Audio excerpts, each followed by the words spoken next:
Man, what a time to be alive for us manga collectors right now, right? 2025 is looking to be like one of the best years for manga, period. We have some absolutely killer stuff coming out this year. It's only March, it's a couple weeks until April, and we already have, holy crap, we have some amazing manga already coming out that I am so unbelievably excited for. And one, you guys know I'm gonna dick ride when it comes out. But before I start this video, according to YouTube, I think it's 74% of you guys that watch these videos are not subscribed. So if you like this video and you'd like to see more, scroll down, hit that sub button for me. Thank you so much. Without further ado, let's start talking about some brand new manga, because we are getting some reprints, we are getting some brand new releases of old classic manga, we are getting some brand new hyped manga, and just all around some new manga that I am unbelievably excited for. I'll get the obvious one out the way. The one I've been dick riding for years, the one I will never stop dick riding, and that is Steel Ball Run. Yes, for those that don't know, JoJo's Bizarre Adventure Part 7, Steel Ball Run, is getting English physicals coming out at the end of May, so it's very, very, very close, and I am going to dick ride it just like I did when Blue Lock Volume 1 came out. For those that don't know and that are new to this video, or just new to this channel, first of all, thank you so much for watching this, and second of all, I am a huge JoJo fan. JoJo's has absolutely changed my life for the better, and it's been a huge part of my life and just how I indulge in content a lot. And with Part 7 finally getting singles, or I guess English releases, they're not singles, they're going to be like 1.5 omnis or like 2-in-1s or something like that. So it's going to be a longer series. I think Part 7 is one of the longer series along with Part 8. They're both 24 volumes each.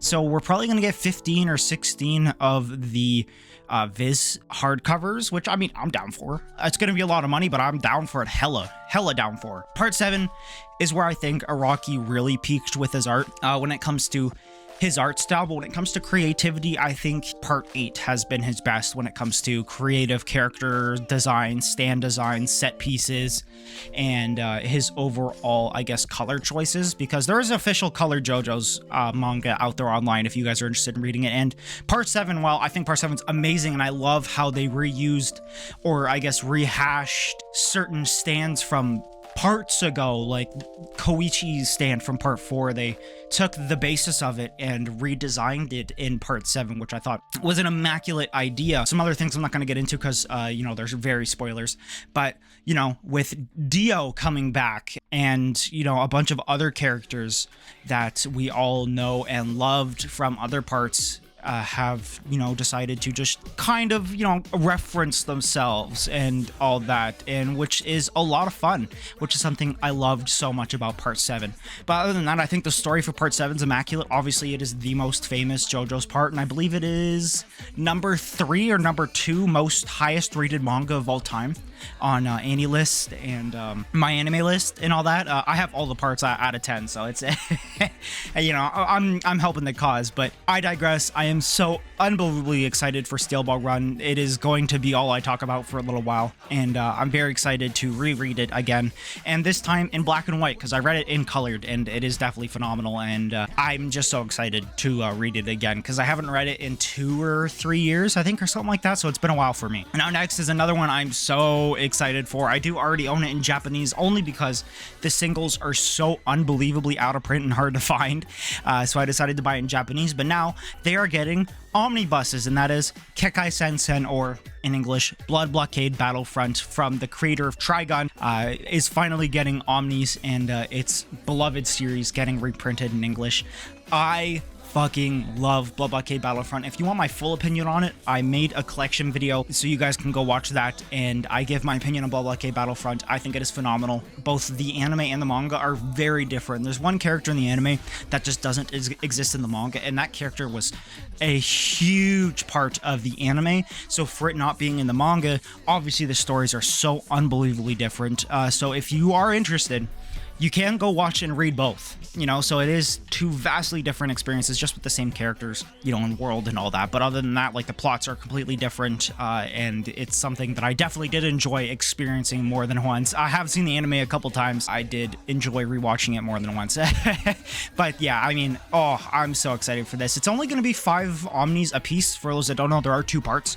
There is the original Blood Blockade Battlefront, and then there's Back to Back, which is part 2. I'm gonna get this. It's only going to be 5 omnis a piece, so it's not going to be be long whatsoever. And being in the, I guess, bigger sized volumes, it's gonna be so much fun to read. But yeah, Kekkai Sensen is a manga I can't get enough of, and I'm so excited for more.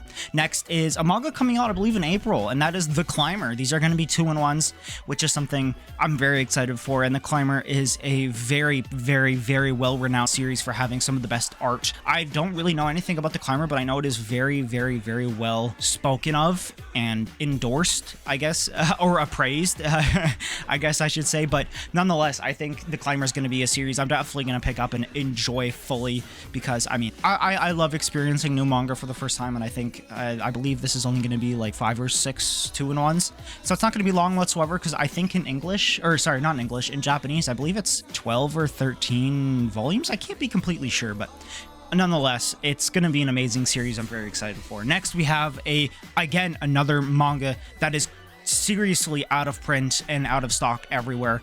I believe it is notorious for the first volume going for like $1,000, I think, or something like that. Like, it is insanely hard to find, but we are getting collector's editions of it, and that is Mushishi. For those that don't know, Mushishi is a really, really, really chill slice of life. I don't really know the plot of it, so don't ask. I'm not going to describe it to you like I know. But I've heard it's an amazing manga. There is an anime for it. I'm now gonna wait for the manga because I really want those collector's editions. But with Mushishi finally getting technically reprinted, everyone is gonna be going for it, and I'm definitely included in that. So I no longer have a need for the singles, which are absurdly overpriced and hard to find. So, you know, all those people with the singles, get rid of them, because they're gonna go down in price because no one's gonna be looking for them anymore. But I digress. We're gonna move on. Next is a manga I have been personally very, very, very into, and that is Cosmos. Cosmos, I don't know if it's made by anyone. I believe it's by the Beelzebub creator. I could be completely wrong, or I'm thinking of a different manga. But it is a very, very, very good kind of slice of life manga, I guess you should say. It's kind of like a what should I describe it as? Kind of just, okay, I guess I could just describe it in a story sense. So in their world, which is, you know, regular Earth, but it is frequently visited by aliens, and there's a whole association that is used to kind of just keep the peace and organize everything, and if there is a problem, they'll be there to fix it. So they work with the extraterrestrials and to make sure that any criminals and stuff and any issues that could harm others and the world itself is taken care of. And it's kind of just an episodic, I guess, but in the best way possible. It's an amazing, amazing manga I love so much. The art's amazing. One of the mini arcs fucking it killed me, dude. It was sad, but also like super heartwarming. It was an amazing manga. I'm very excited for it in English. I believe there's 5 out in Japanese. It's a very slow releasing manga. We are very behind in digital translations. It's one I'm so excited for to get my hands on in English. If you guys are interested, definitely go check it out. I don't know when it's coming out, but I believe it's going to be near the end of the year or halfway through the year. Now, I'm going to leave one of the more notable ones for last, but next I want to talk about Kill Blue. Now, Kill Blue, I believe, is coming out in April or May. I could be completely wrong, but I believe it's coming out in the next few months. Kill Blue is by the creator of Kuroko's Basketball, and it is not a sports manga. It is not a sports manga whatsoever.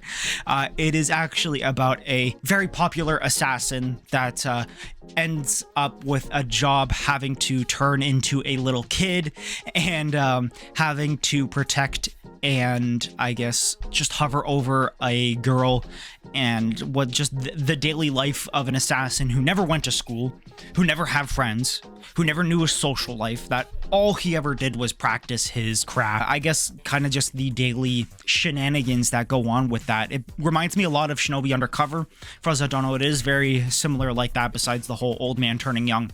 It's definitely, Shinobi Undercover, by the way, is an amazing manga. I want you guys to go read it. It's great, great, great shonen manga.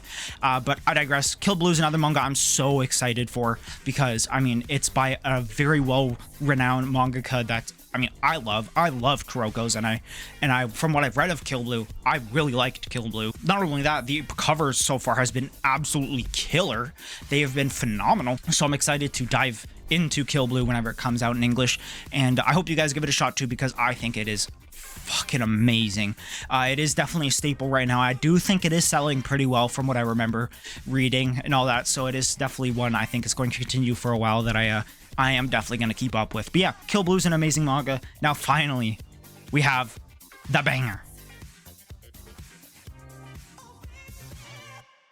Now last, but certainly not least, we have a manga I have been binging for a very long time.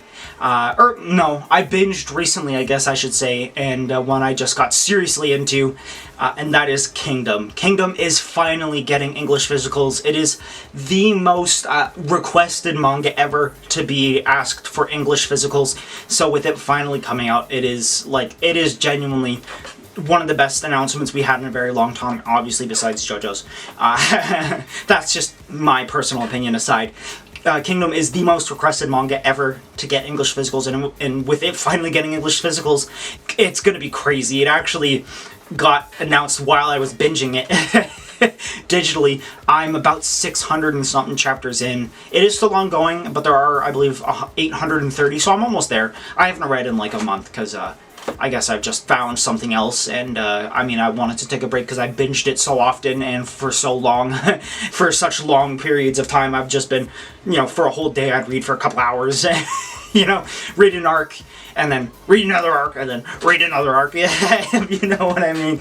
But yeah, Kingdom is a phenomenal manga. It is genuinely one of the best historical action mangas I've ever read. It is very loosely based off of Chinese history, the Qin Dynasty, the Zhou Dynasty, learning about all of this Chinese history. I think my mic cut off there, I don't know how or when, but learning about all different kinds of Chinese history, and now obviously it is over-exaggerated for theatrics, obviously, because it'd be really boring if it was one for one, so we have super overpowered people that just probably didn't exist in human history, or that kind of strength didn't exist, but obviously it's a fantasy manga, right? So you want it to be kind of bumped up there, but it is based on, I believe, a Chinese text called the Shi. I could be completely wrong, I could be saying that completely wrong, but from what I have read, I love how it is, like, there are genuine, like, they do talk about genuine Chinese history in it, and it is so interesting to learn about. But yeah, I digress. I'm going to make a whole video on Kingdom when it comes out in physicals, probably at the end of the year or at the beginning of next year. But yeah, I am so excited. But yeah, that's pretty much it for this video. I believe I missed a couple things, but this was all that just popped into my head that I am personally excited for. Let me know what I missed and what you are personally excited for down in the comments section below. I love you guys. I'll see you on the next video. Peace, take care.